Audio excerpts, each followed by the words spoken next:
running game going, which they haven't been able to do. And defensively, I thought they'd fare better. Because I thought that their wide receivers, the defensive backs of the Washington Redskins wouldn't be able, would be able to handle the wide receivers of the Pittsburgh Steelers. But the Steelers ran the ball early, and as it turned out, that Cordell Stewart and the offensive plan proved to be a lot smarter. Jeff George was on the right track early, and then, of course, the first interception by the Steelers, and things started to unravel offensively. They got away from their underneath ball control game and the checkdowns, and then pretty soon as they're just trying to push the ball vertical all the time, and it just didn't happen. So there's Brad Johnson, and you saw his season numbers. Did not play last week, but did play against the New York Giants. And another quarterback that has faced his injury problems, and there is Jefferson Street Joe Gilliam, who was around during the days of Terry Bradshaw and Terry Hanratty, and when the Pittsburgh Steelers were in the middle of their glory days under Chuck Noll, who is in the house today. Noll, who won 4 Super Bowls as head coach. He had a powerful arm, Joe Willie Gilliam. Jefferson Street Joe. George being helped to the bench. Brad Johnson taking over as quarterback for the Redskins. First down, Washington on their 44-yard line, trailing 24-3. Johnson going back, and his pass caught by Albert Connell, and he goes out of bounds into Pittsburgh territory at the 39, and the first catch today by Connell. Well, he's happy to see Brad Johnson come back in. And now keep in mind, you're only down 3 scores. You have 3 scores and you're at 10 minutes to go. Certainly there's enough time. You can, if they can get a score here, hold them, get another score, and then it's anybody's football game. First down at the 39 of Pittsburgh. The handoff to Stephen Davis, trying to break a tackle, and it was a good play by Joey Porter, and the fumble recovered by, well, Washington has it anyway at the 37. Yeah, Joey Porter had him, and then a good second effort by Stephen Davis where he reversed and came back to the inside. Just good, powerful running. But what they're lacking, Dick, up front is they're missing their inside 3. I mean, they lost Trey Johnson. That hurt them. Then they lost their center. Then last week, of course, they lose their left guard, Keith Sims, again. As you saw, Davis did not lose control, but Brad Johnson loses his footing, and this pass is ruled incomplete. Earl Holmes on the pass intended. Bob Wagner, the umpire, was right there, right on top of it. So he's saying that the ball touched the ground. Clearly. And it was good call. Yeah, Stephen Davis was the man that Brad Johnson wanted to get it to. Now that's Bob Wagner's ump cam shot right there, and you can see exactly what he's looking at. And he had pretty much a definitive view. Third down and 9.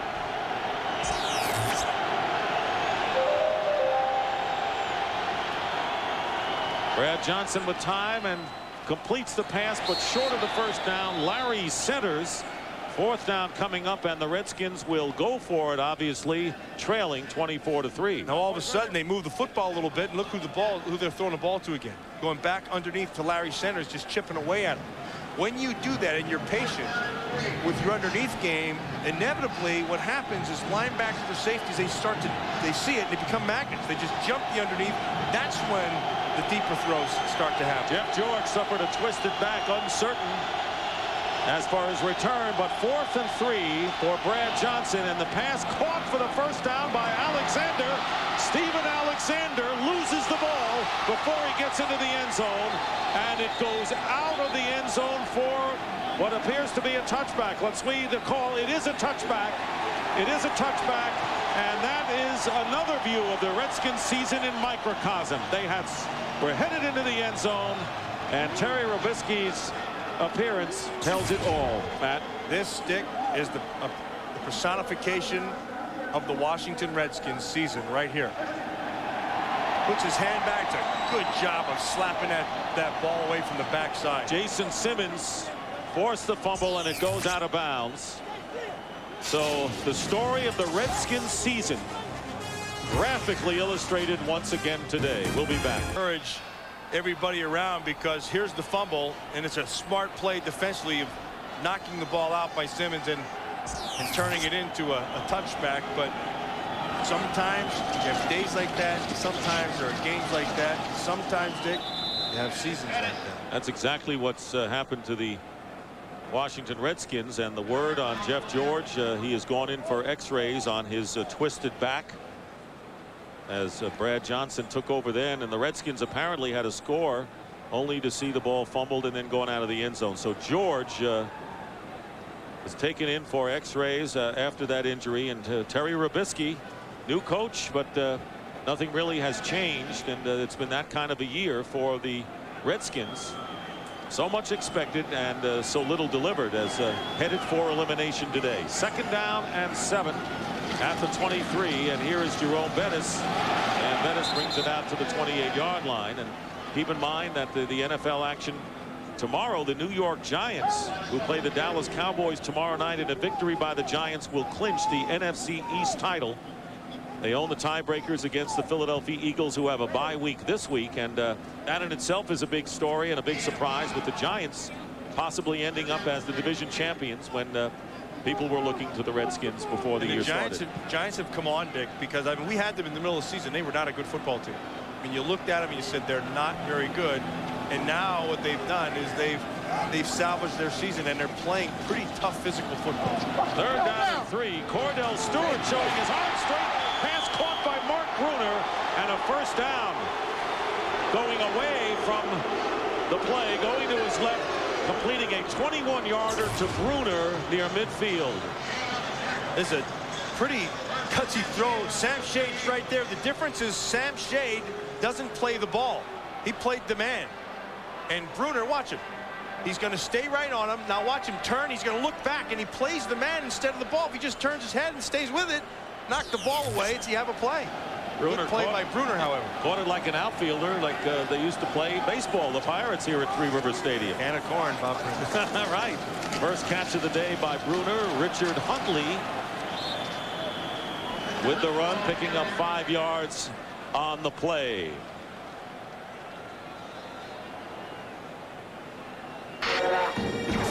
Tomorrow, the Fox pregame show continues from the Mediterranean aboard the USS Harry S. Truman. And what a group of pictures we've seen today from that on our pregame show. Howie presents his 2000 Tough Guy Awards. Chris at the controls of the F-14. Jimmy Jillian, the Dallas Cowboy cheerleaders. NFL action coming up. That's all tomorrow.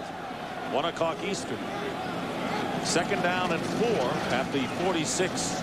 Richard Huntley, stop and start, and close to 1st down yardage. Champ Bailey on the tackle. Well, the Washington Redskins' tackling ability is just disintegrated here in the last few weeks. We watched earlier on Huntley's touchdown, but pretty much they've not done a good job of wrapping their arms, and I think that goes back to one of the things that I've seen in this league the last few years. And we've got to be careful with our league, because our fundamentals are being lost. That's everywhere. I like to watch high school football, and I see that as well, and I see it in college, and that's something that concerns me. 3rd down and 1 at the 43-yard line. Flags are down, and the running play by Huntley for 5 yards, but there is a penalty marker down. I want to remind you that the NFL game action starts at 1, but the pregame show begins at noon Eastern, 9 Pacific, aboard the USS Harry S. Truman.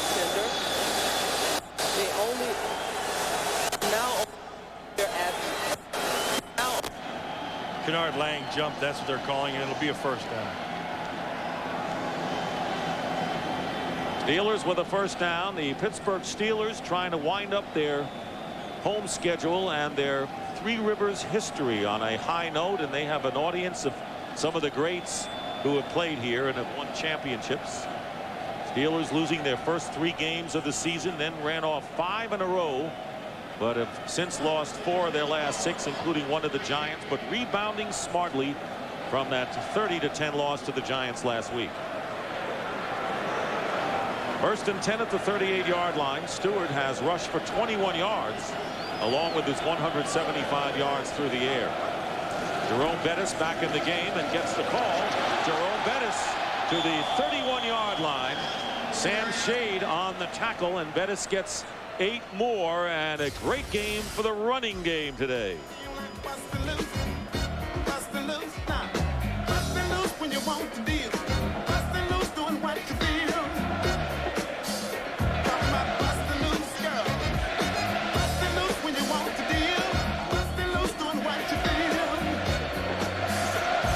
You're watching Jerome Bettis busting loose, but you're also seeing a good offensive line just keeping on pounding. They've done a good job against a pretty solid defense of the Washington Redskins. Over 100 yards more rushing than the Redskins. Bettis trying to drive toward the 100-yard mark, and will get a first down with Stevens and Jones on the tackle. So Jerome Bettis, who has gained 1,000 or more yards in every year since joining the Steelers, that's 5 consecutive years, at his second lowest output last week with 39 yards, but bounding back like the Steelers have, and the Redskins calling a timeout. Appears to be a first down for the Steelers. We'll be right back.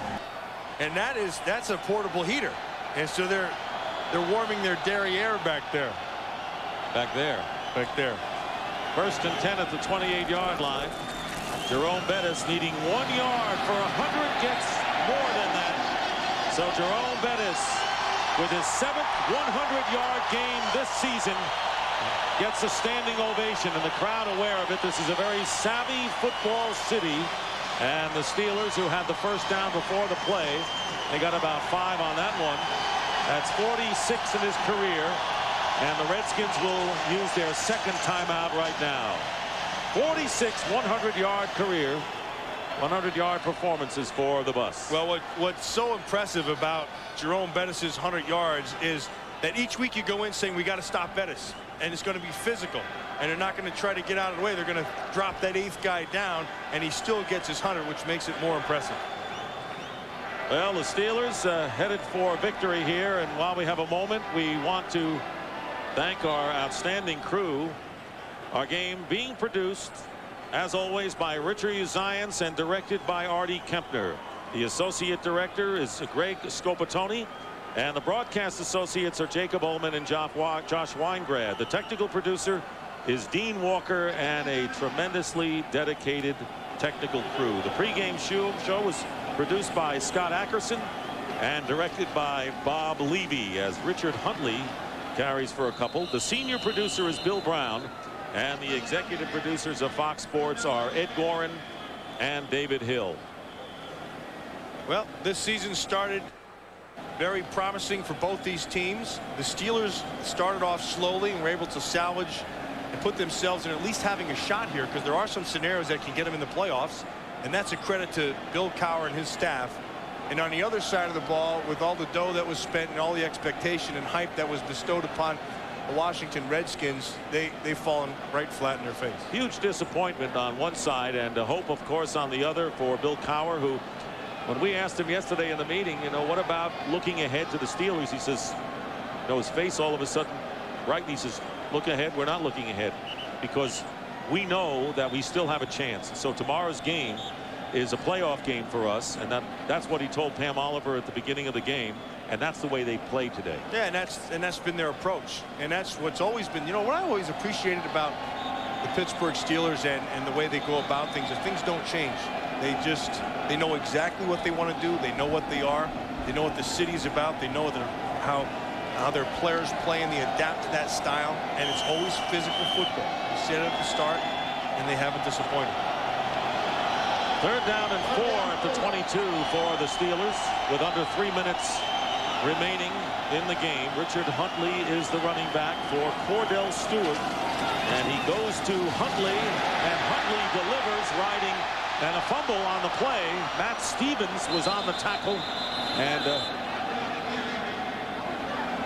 Greg Jones recovered for the Redskins. So the Redskins will get the ball back with 2:49 to go, after Huntley impressively had the first down and then coughed it up.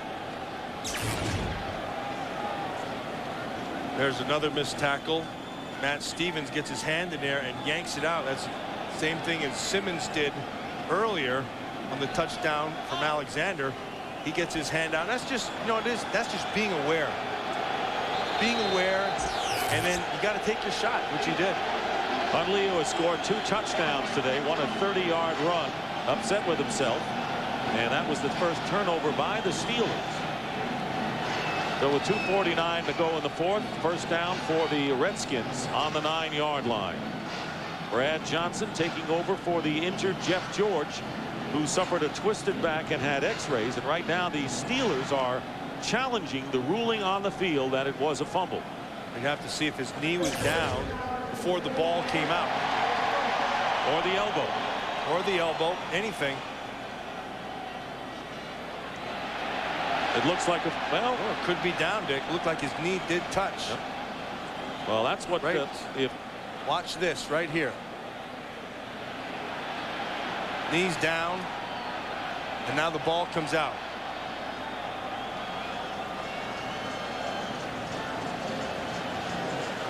Oh, that's a little different. The ball starts coming out. Is the knee down is the question. Yeah, the knee down before the ball starts coming out.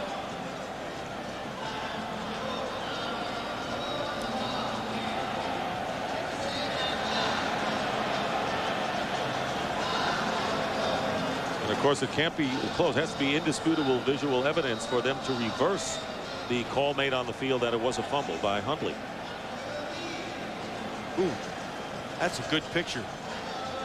Very good picture by our Fox cameras. Ball's coming out just as it's touching. That's an interesting call. I wouldn't want to make it. If I was making it, I would say that he would be down. And my feeling is, and it's very close, if I were making it, I would think that the ball was out, that maybe the knee didn't really touch, but it's that close. And the thing is, that's my guess. And, the viewers, of course, have their opinion as you look at it. And, of course, the only one that will really count will be that by Mike Carey. But I'm not so sure that the knee was indeed down before that ball came out. So we'll find out in a few moments.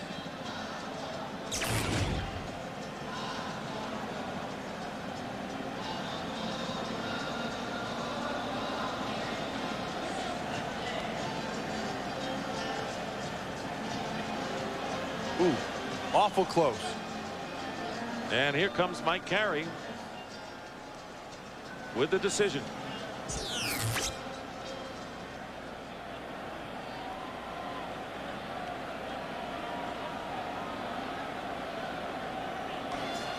After reviewing the play, the ruling on the field stands.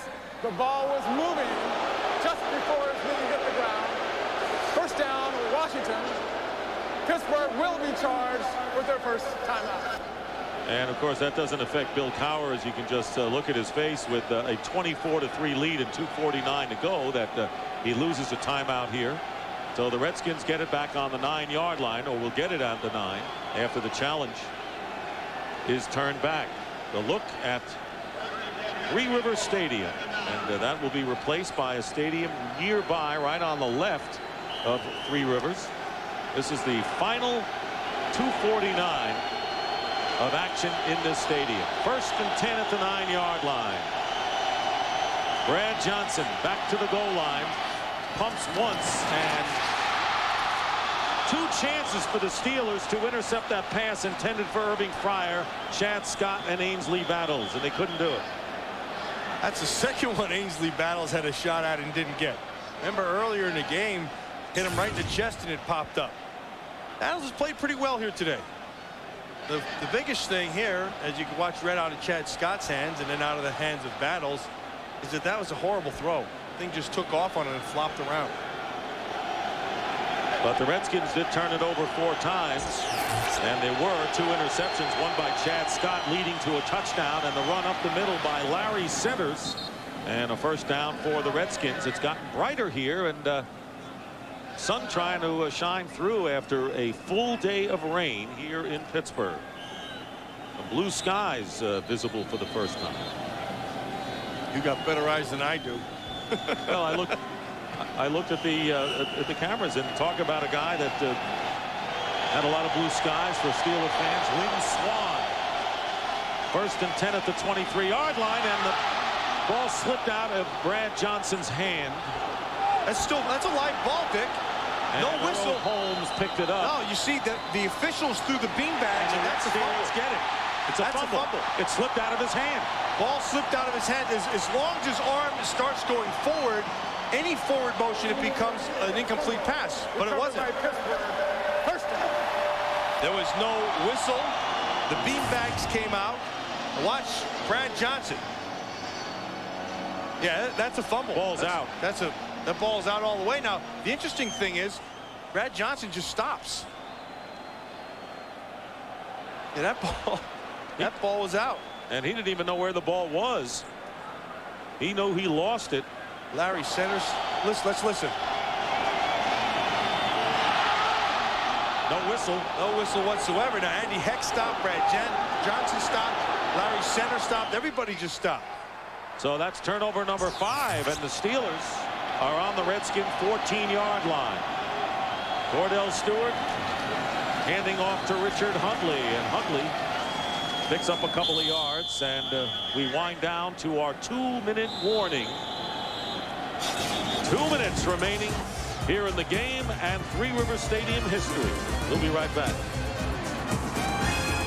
There is Franco Harris and all of the old-timers putting on their Steeler black and gold, and following the 5th turnover, and the security policemen already there because there'll be a lengthy celebration and festivities after the game. 2nd down and 8 coming up for the Steelers at the 12-yard line. Amos Zeraway, number 21, in the game at running back.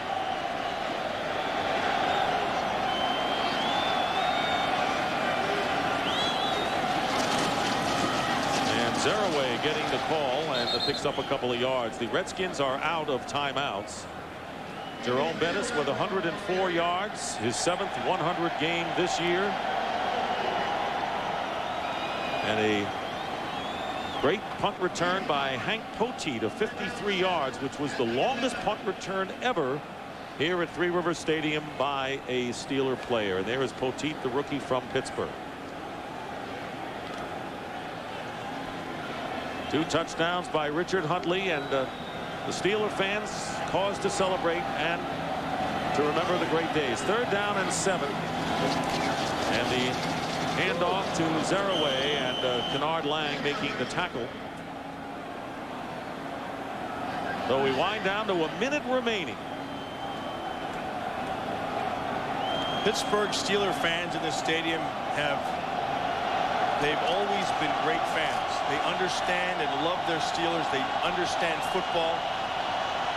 They've had a lot to cheer about in the last 31 seasons, the last 30 years. And knowing Bill Cowher and his staff, they'll have a lot more to cheer about in the future. Well, he's a Pittsburgh native, so he knows what it's all about. And no one has left this stadium because the drama for the fans here will only begin. And the handoff to Zeraway. And Zeraway is dragged down. And preventing the touchdown was Sam Shade, because Amos Zeraway was headed to pay dirt. Now Franco Harris from your school, Penn State. Mount Holly, New Jersey. Played with his brother. Franco's a good man. All those Steelers, incidentally, been very successful after football. Andy Russell, the linebacker. Jack Cam. Yes, go down the line, and 29 seconds to go, and the Redskins will take over on downs at the 3-yard line. Or, excuse me, it is first down. I correct myself. First down and goal at the 3, but the Steelers just going to take a knee, and that will be the last play of the game.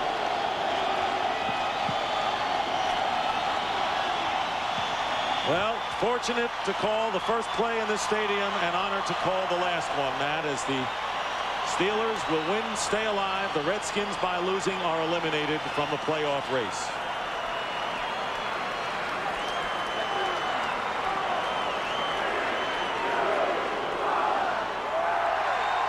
And the countdown. And the curtain that falls on Three Rivers Stadium today is naturally a steel curtain. And the Pittsburgh Steelers defeat the Washington Redskins 24-3. We'll be back to wrap things up from Pittsburgh in just a moment. Invite our local audience here in Pittsburgh to stay tuned to the post-game ceremony coming up. Meanwhile, here's the UPS leaderboard delivering today's leaders. Enter the UPS Big Game Day Leaderboard Sweepstakes by logging on to foxsports.com. And a big day for Jerome Bettis. So, for Matt Millen and Pam Oliver, this is Dick Stockton saying so long from Pittsburgh, where the Steelers defeat the Redskins today by a score of 24-3. So long, everybody. Turn out the lights. The party's over. They say that all good things must end. Let's call it a night. The party's over, and tomorrow start the same old thing again. What a crazy, crazy party. Never seen so many people laughing, dancing. Look at you, you're having fun.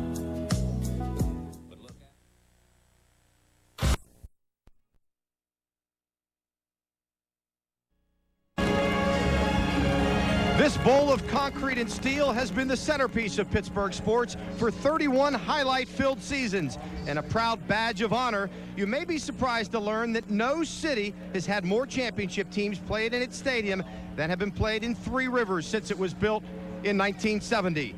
Yankee Stadium, no. Texas Stadium, no. Candlestick Park, no. With the 2 World Series winners and the 4 Super Bowl championships here in Pittsburgh, only Yankee Stadium has seen as many champions since 1970. And now as the sun sets on this final day, Pittsburgh says goodbye to the field where dreams did come true.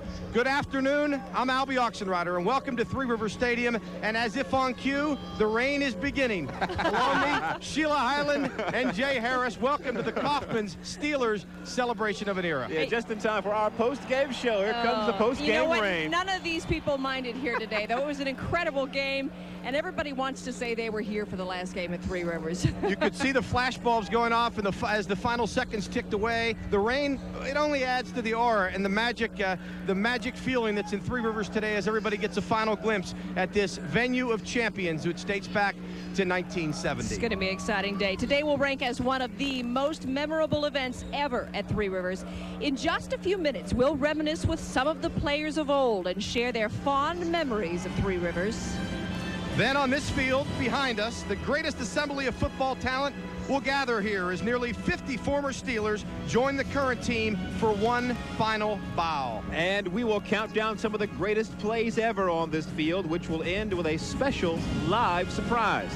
Then a special treat. We will continue the celebration, talking with many of the legends of the game live right here on the field. February 18th, that's when the stadium will come tumbling down in a matter of seconds, slated to be imploded to make room for parking and other exciting development plans between the 2 new stadiums. Now, only about 70 feet away from Three Rivers is the Steelers' new home, the yet unnamed Steelers Stadium. This is a live picture from atop the stands, looking toward the open end of the field. What will be a beautiful view of downtown. Now, in about 7 months, fans will be packing the 65,000-seat stadium for the inaugural game.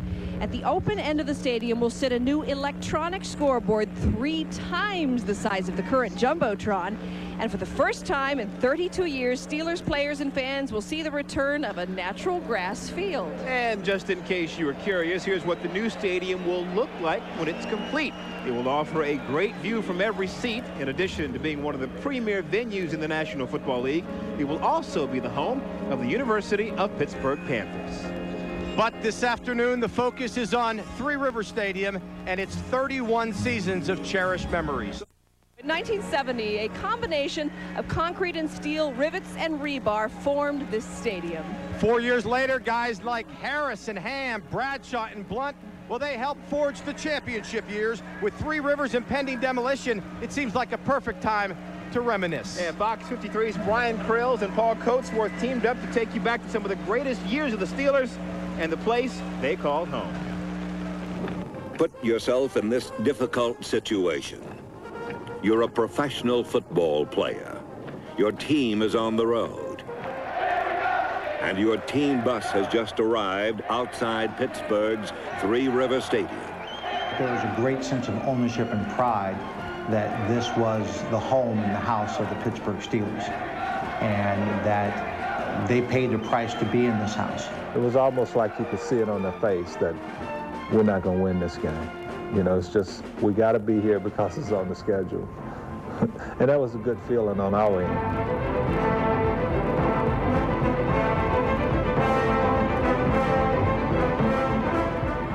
Yeah, back in 1968, I think when they were just planning the stadium, I got a call from the chief. And that was rare. I didn't get a lot of calls from the chief. And he called me and he said, come on over to the north side. I want you to show up at this field, and we're going to have a photo op. Well, I didn't even know what a photo op was, but I went over and I got to put the shovel in the ground for the Three Rivers Stadium. What a big change. You know, it was a big change for us to come to that stadium in 1970.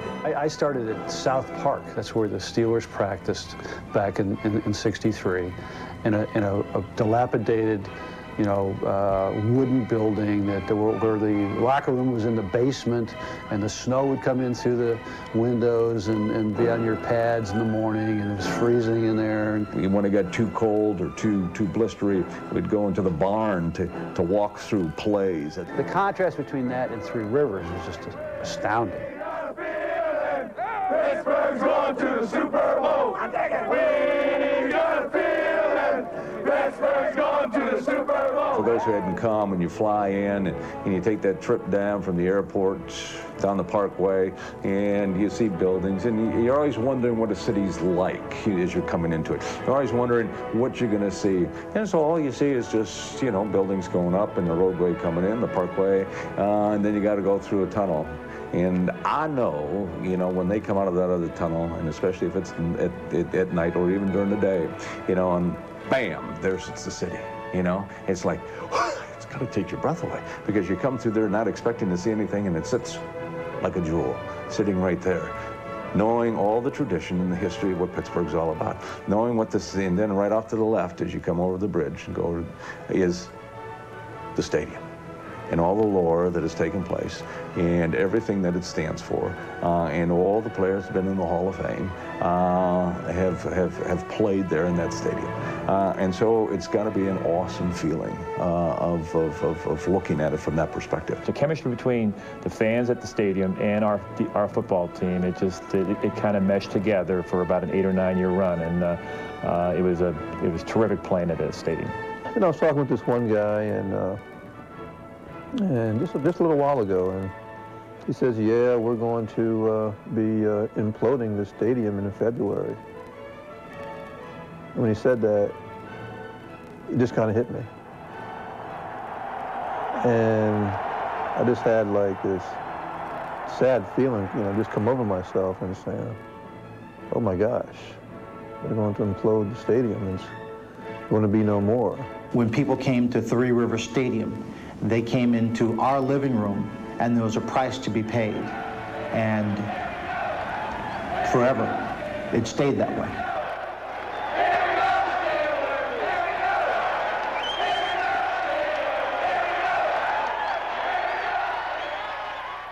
Ladies and gentlemen, as the public address announcer for the Pittsburgh Steelers, it is now my distinct pleasure and privilege to introduce to you the voices of the Pittsburgh Steelers, Myron Cope and Bill Hillgrove.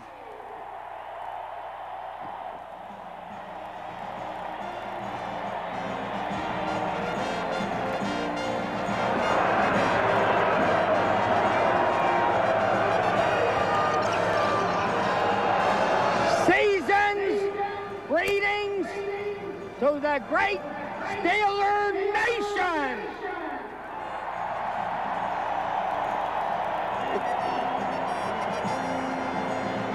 Welcome to the last hurrah! And what a great and glorious last hurrah it has been!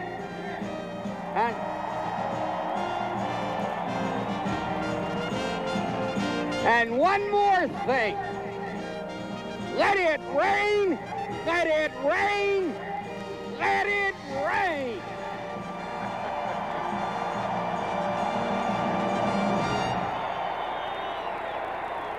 And now, my terrific partner and pal, longtime pal, in our booth, Bill Hillgrove.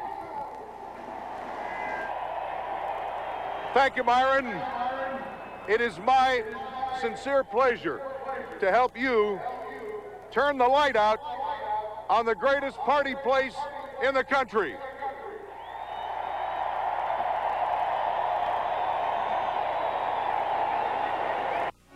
Three Rivers and the Steelers are synonymous, and it's hard to imagine the Steelers playing in any other stadium. But what a fabulous facility under construction, just an arm's length away. You bet, just an arm's length away from here. And I fully am confident that we'll see again a great number of tremendous plays and tremendous battles at the new stadium. And we'll take away tremendous memories from that place as we have from this place. No question, Myron. And now, ladies and gentlemen, let the program begin. At this time, we would like to remember 4 deceased members of the Steeler family who contributed greatly to the history of Three Rivers Stadium. The Old Ranger, Ray Mansfield. Steve Furness, Tyrone McGriff, and the Chief, Arthur J. Rooney Sr.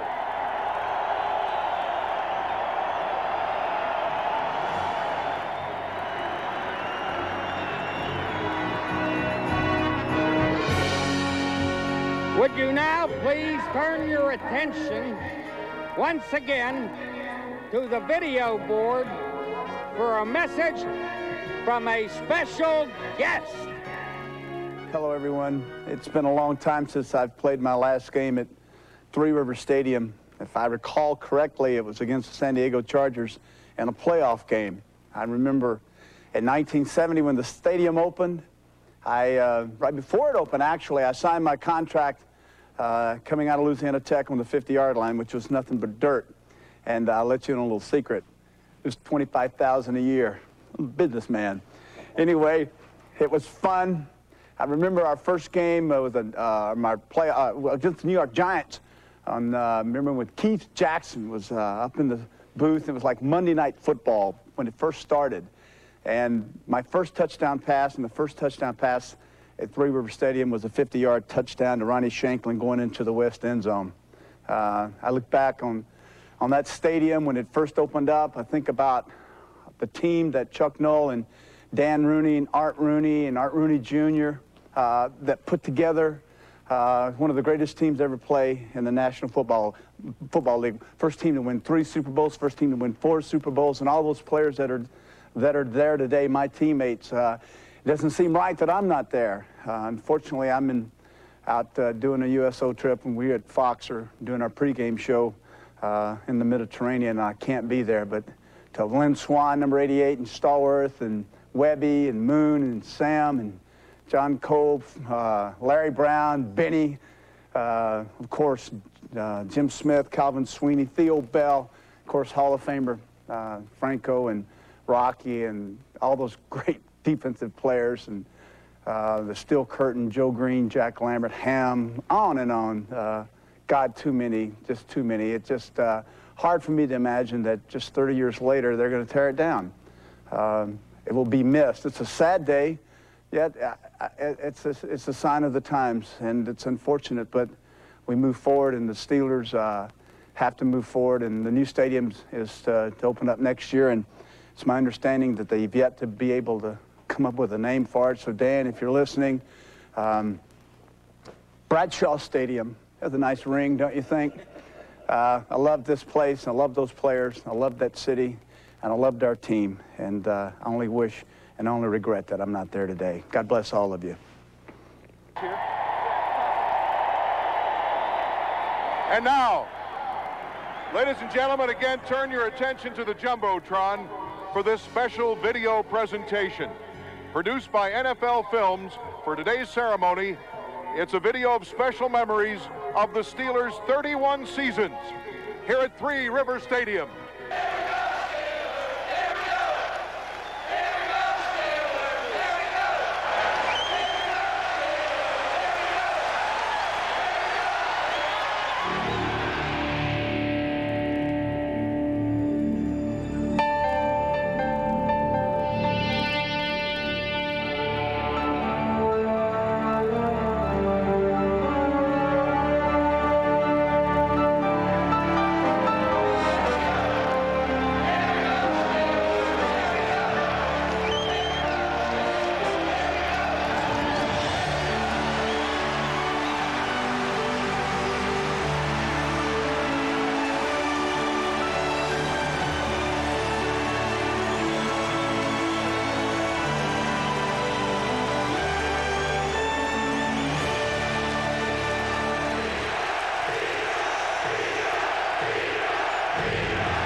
Chuck came in and he says, I'll tell you one thing about Oakland. They think they won the Super Bowl yesterday. And he says, well, I just want you to know, I think the best damn football team is sitting right here in this room. Right here in this room, this room. Right here in this room, this room.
Pumping, firing downfield. There goes Stallworth. He pulls it in at the 30, the 20, the 10, the 5, and it's a touchdown for Pittsburgh on the ball to Stallworth. I think the best damn football team is sitting right here in this room.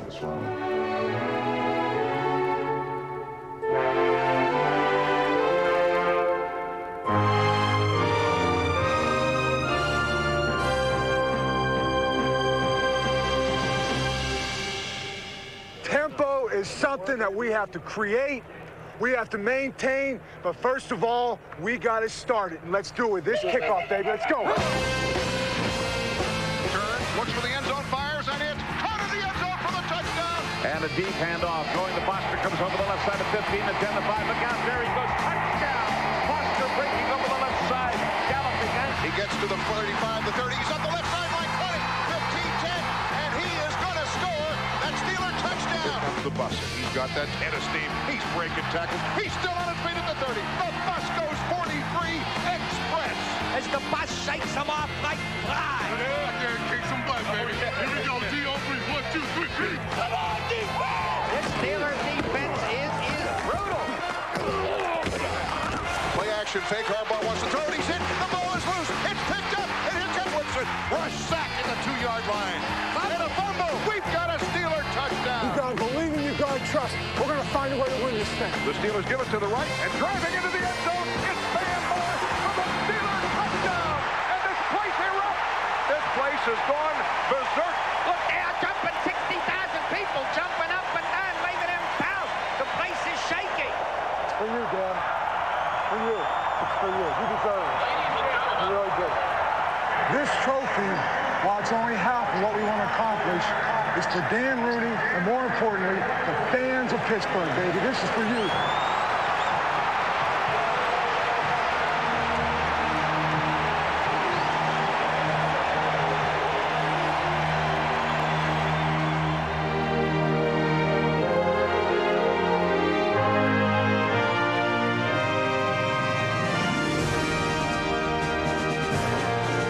My father really had a knack of relating to people and relating to his players.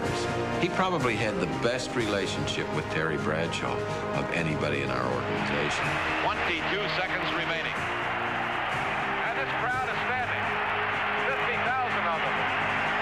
Seen their team go behind by 1 point. And Bradshaw back and looking again. Bradshaw running out of the pocket. Looking for somebody to throw to. Fires it downfield. And there's a collision. And it's caught out of the air. The ball is pulled in by Michael Harris. Harris is going for a touchdown for Pittsburgh. Harris is going.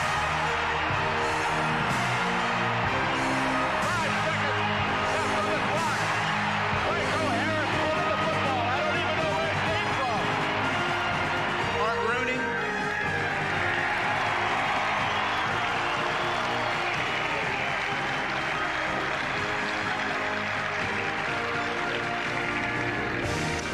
Boy, I love that man. I know you're watching hard. I love you. You were always by me. I love you so much.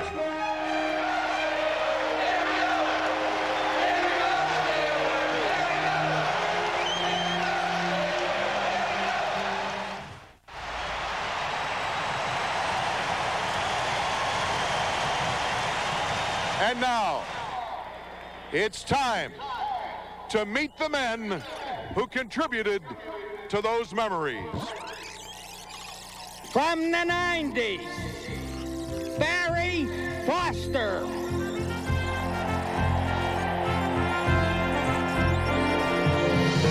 And the guy who sent the Steelers to a Super Bowl by breaking up a Hail Mary pass right here, Randy Fuller.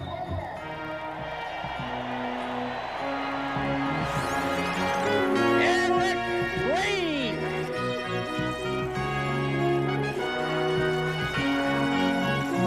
Kevin Green.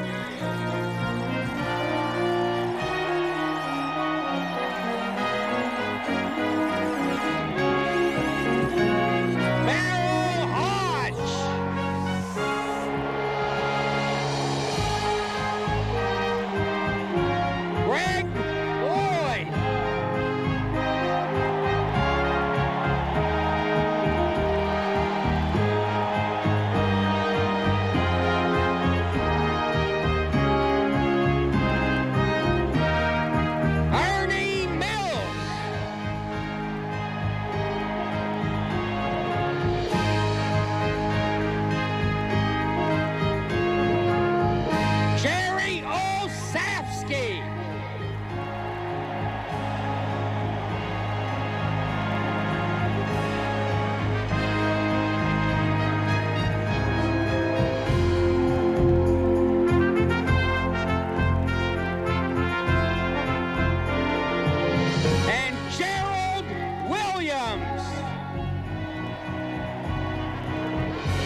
the decade of the 80s, Craig Bingham.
Little.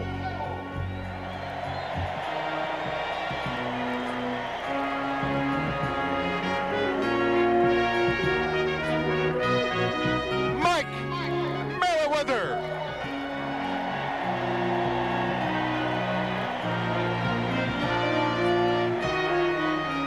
Edmund Nelson.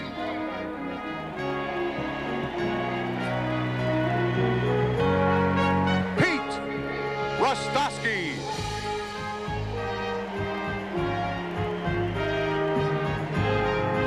Keith Willis.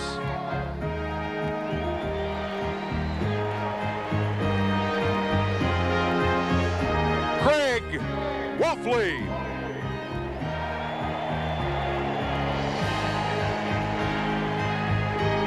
The barrister, Dwayne Woodruff.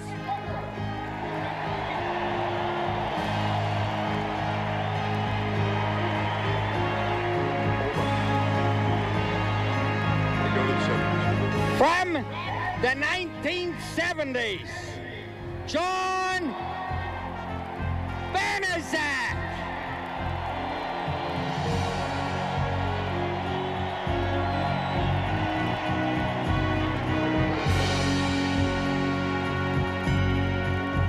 Big Benny Cunningham.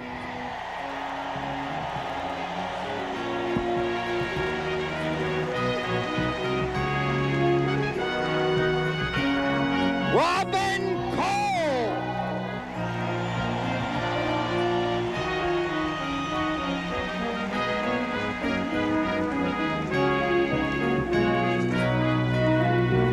Jack, the hydroplane Delaplane.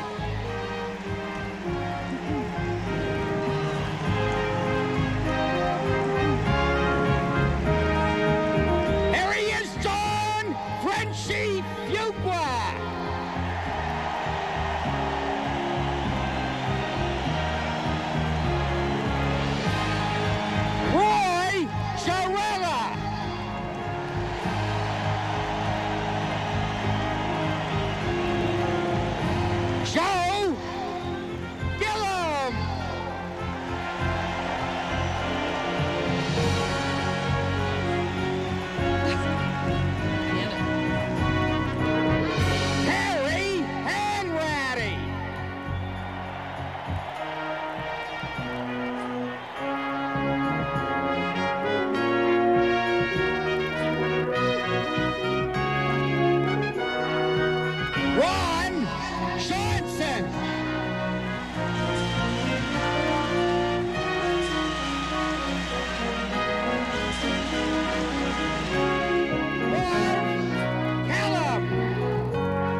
Winston.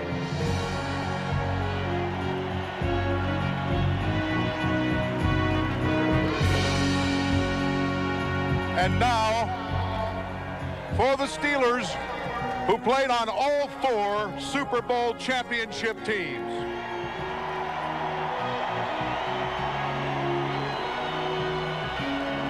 Rocky Bleier.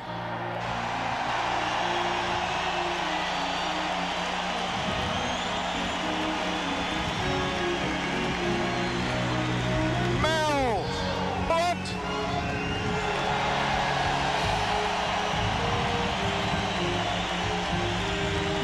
Larry Brown.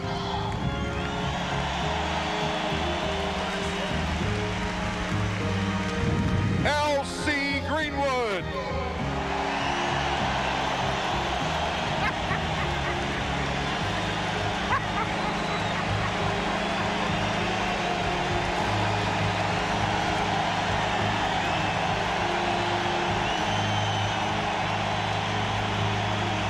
Randy Grossman.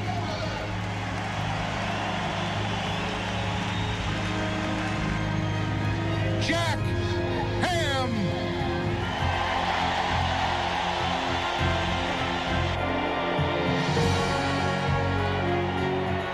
Franco Harris.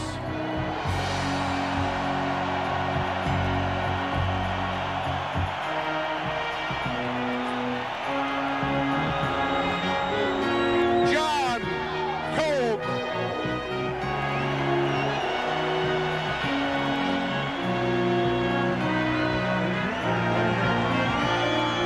Jack Lambert.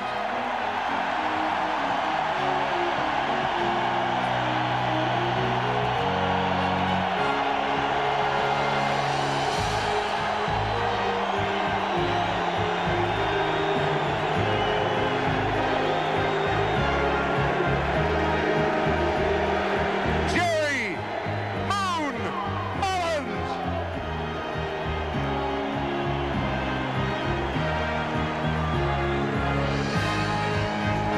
Donnie Shell.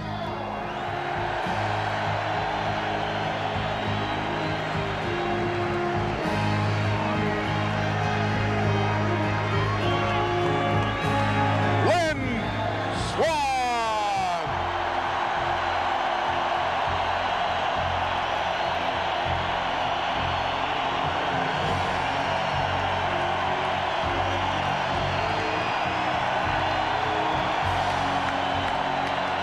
Mike Wagner.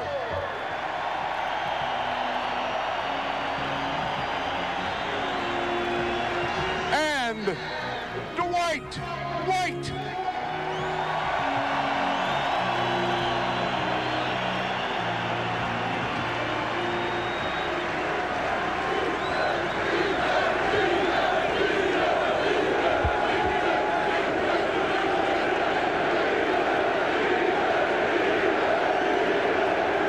And now, the team that just gave us a great Three Rivers finale, the 2000 Pittsburgh Steelers.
And now, ladies and gentlemen, one of Pittsburgh's own, and certainly the Pittsburgh Steelers' own, head coach, Bill Cowher.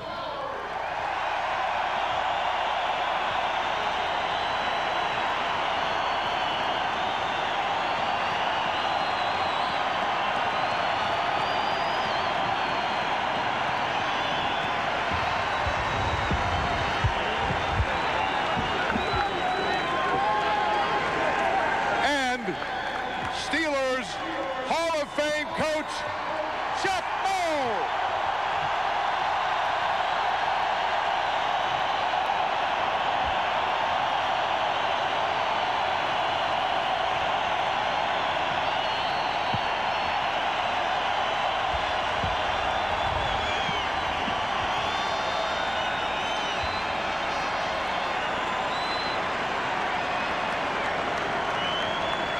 Please allow me now to introduce the principal architect of the Steelers dynasty and still president of the Steelers, Dan Rooney.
Live from Three Rivers Stadium, the Kaufman Steelers celebration of an era continues. Confluence of three mighty rivers in Pittsburgh, Pennsylvania.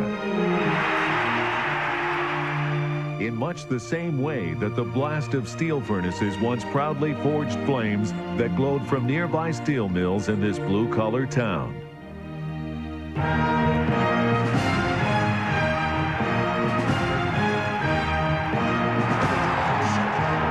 These forces ascended from the friendly confines of what Pittsburghers fondly called Three Rivers, home of the Pittsburgh Steelers.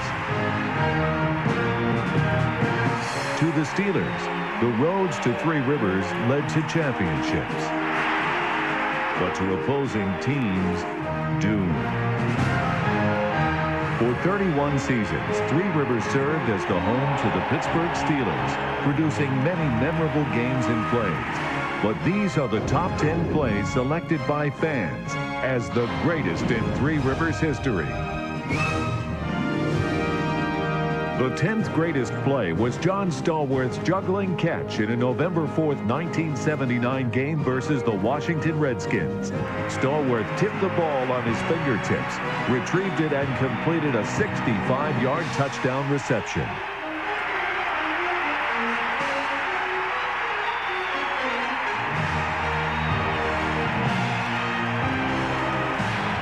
The 9th greatest play was another John Stallworth catch in an AFC playoff game versus Denver, December 30th, 1978. This one was the 48-yard touchdown pass from Terry Bradshaw. Stallworth leaped over Broncos cornerback Steve Foley and caught the ball as he tumbled over the end line. Play number 8 occurred in the 8th greatest game, an October 26, 1997 contest against AFC Central rival Jacksonville, in which the Steelers won a 23-17 come-from-behind overtime thriller that catapulted the Steelers into first place. The game was decided by Jerome Bettis' shovel pass from Cordell Stewart, on which he raced 17 yards into the end zone to seal the win. Touchdown Steelers, and the Steelers are 6-0 at Three Rivers in overtime. You the man, baby. You the man. You made it half an A. Way to save me, baby. The December 27, 1975 divisional playoff game, in which the Steelers defeated the Colts 28-10, produced the 7th greatest play. Linebacker Jack Ham forced a fumble by quarterback Burt Jones. The ball was retrieved by linebacker Andy Russell, who set an NFL postseason record with a 93-yard fumble recovery.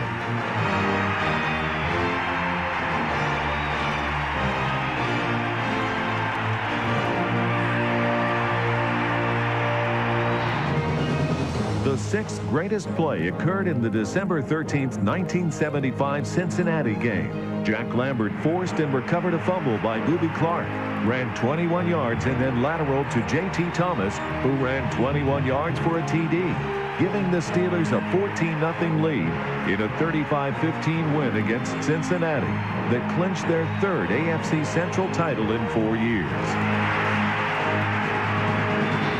On September 24, 1978, the Steelers took over sole possession of first place when Terry Bradshaw connected with tight end Benny Cunningham for the game's only touchdown on a 37-yard flea flicker in a 15-9 overtime victory against the Browns.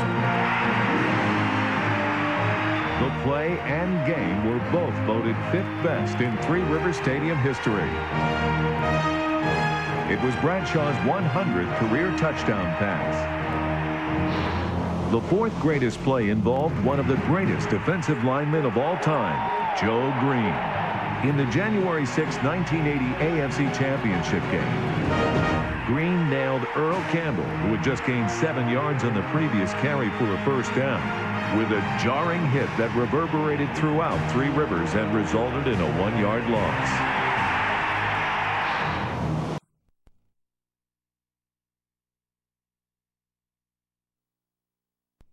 The January 14, 1996 AFC Championship game was a thriller in many senses. And there's a man open down there, and it is caught at the 3-yard line and out of bounds at the 1. What a great grab by Ernie Mills. First and goal, Steelers at the Colts 1. The game literally came down to the final play. Oh, boy, everybody here is on pins and needles. Here we go for the right to go to the Super Bowl. Harbaugh, 5 seconds left is back. He has time and he launches a rainbow and it goes up and it's starting to come down to the end zone. And down there it is juggled and in the end zone. Oh my God! The ball hit the turf. The Steelers are headed to Phoenix. And this is one of the most unbelievable football games we have ever witnessed. It's for you, Dad. For you. It's for you. You deserve it. You really do. This trophy, while it's only half of what we want to accomplish, it's for Dan Rooney, and more importantly, the fans of Pittsburgh, baby. This is for you. Lynn Swann was as graceful and elegant a receiver as the NFL has ever seen.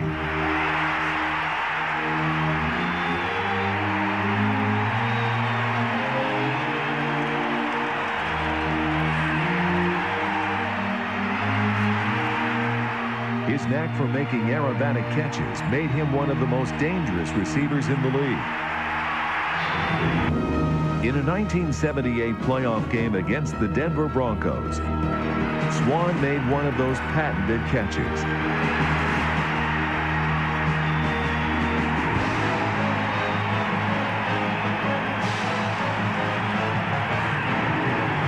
Leaping high into the air at the goal line for a 38-yard TD in a Steelers 33-10 win.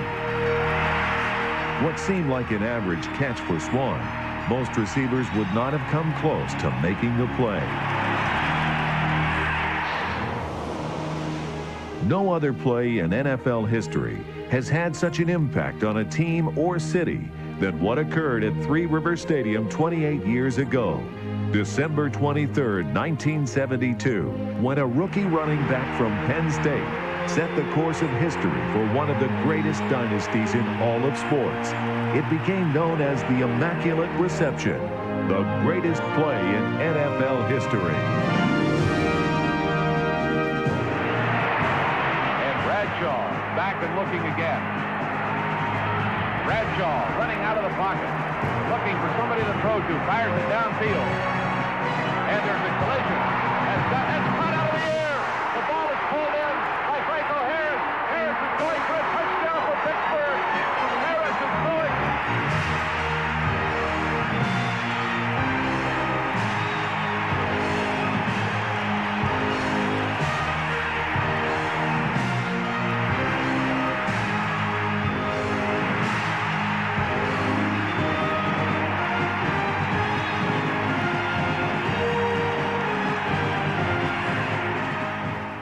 How about one more look at the greatest play in NFL history? One more time. Red 66. Red 66. Set. And hit.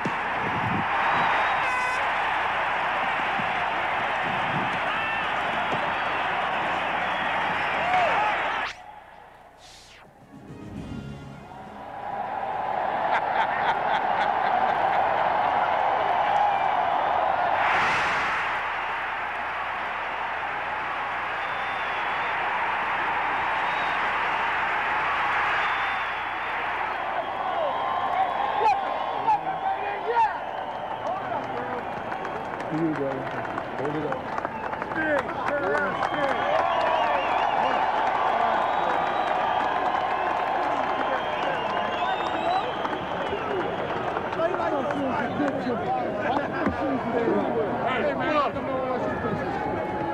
He made it very beautiful.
Witnessing the final magic inside Three Rivers Stadium. Confetti, fireworks. What more could you ask for to say goodbye to this 30-year-old building?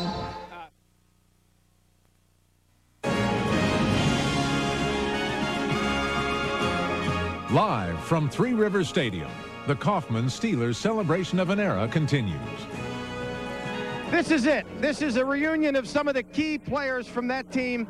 Let's start with Frenchie, only because you were part of the play before Franco became involved. Okay. What can I say? What happened on that play ladies and gentlemen, was truly immaculate. Did the ball hit you or did it hit Jack Tatum? You didn't hear me. I said what happened on that play was truly immaculate. Franco, it must have been a trip down memory lane. Next Saturday will be the 28th anniversary.